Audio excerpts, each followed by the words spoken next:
przecież nieznajoma. Gdy bez ciebie dzisiaj żyć jest trudno, zapominam każdą chwilę smutną.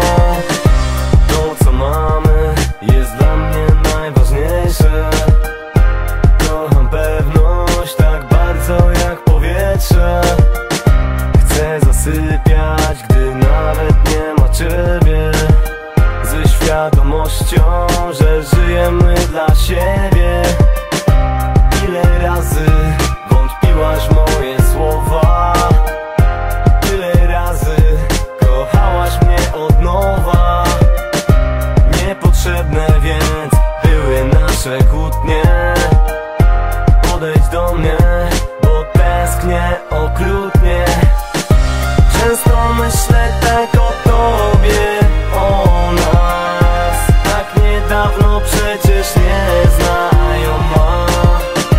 Gdy bez ciebie dzisiaj żyć jest trudno, zapominam każdą chwilę smutną. Każdy dzień budzi mnie twoim pocałunkiem, w porannej mgle miłością splątani, w ciszy zamknięci, by trwać, przetrwać do końca, tak mocno bez granic.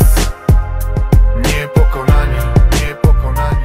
Jesteś niczym noc pełna gwiazd, szumem wiatru w oddali, moimi marzeniami.